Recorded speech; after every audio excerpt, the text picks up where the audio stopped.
বাংলার একটা ভুলে যাওয়া জনপ্রিয় পদ আজ দেখাচ্ছি, ডালগপ্পা। প্রধান উপকরণ ছোলার ডাল, নিচ্ছি 250 গ্রাম, আর লাগবে নারকেলের পুর, পিঠের মতো। ডালগুলো ধুয়ে সিদ্ধ করে নেব।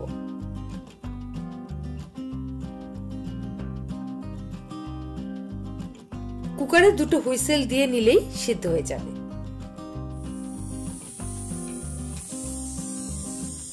সিদ্ধ ডালটা কুকারে কিছুক্ষণ থাক।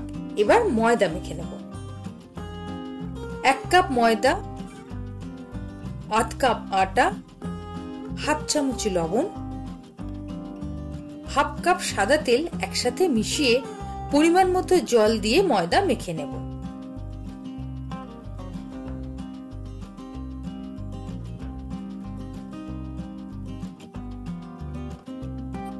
ব্যাস, ময়দা এরকম মেখে সরিয়ে রাখুন। এর মধ্যে ডালটা বানিয়ে ফেলব।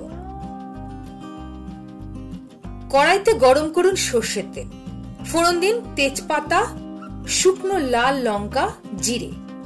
30 সেকেন্ড নাড়াচাড়া করুন। তারপর দিন কুচানো নারকেল, 1 মিনিট রান্না করুন।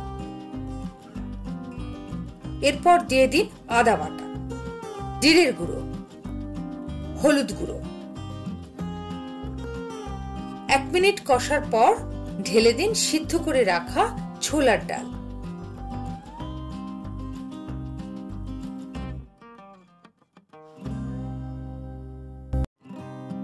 মিশিয়ে দিন হিং, গরম মশলা গুঁড়ো।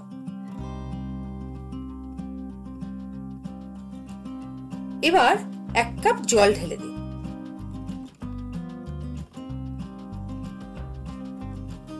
স্বাদ মতো লবণ আর 1 টেবিল চামচ চিনি মিশিয়ে ঢাকা দিয়ে 5-6 মিনিট রান্না করুন।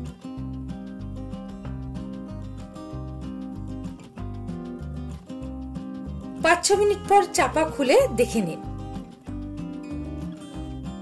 ব্যাস, ডাল রেডি। একেবারে অল্প আঁচে বসিয়ে রাখুন। পুর ভরে রেডি করে নিন ডালগপ্পা।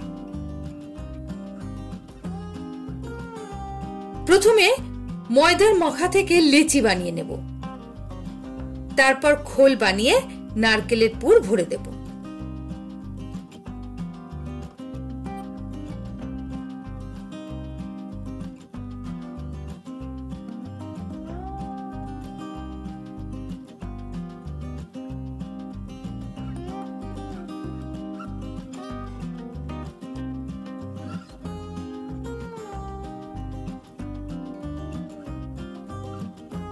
ব্যাস, কাঁচা ডালগপ্পা রেডি। এবার তেল গরম করে গভীর তেলে ভেজে নেব।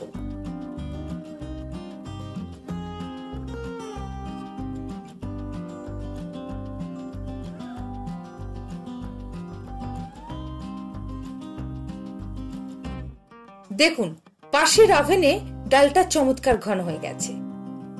এবার এই ভেজে নেওয়া ডালগপ্পা ডালের মধ্যে ডুবিয়ে দেব।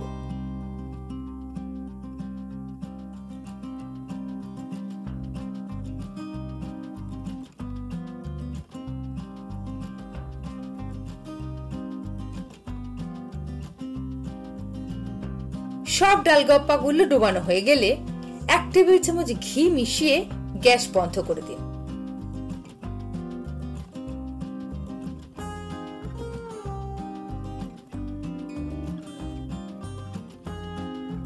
ব্যাস, পরিবেশন করুন চমৎকার সুস্বাদু ডালগপ্পা।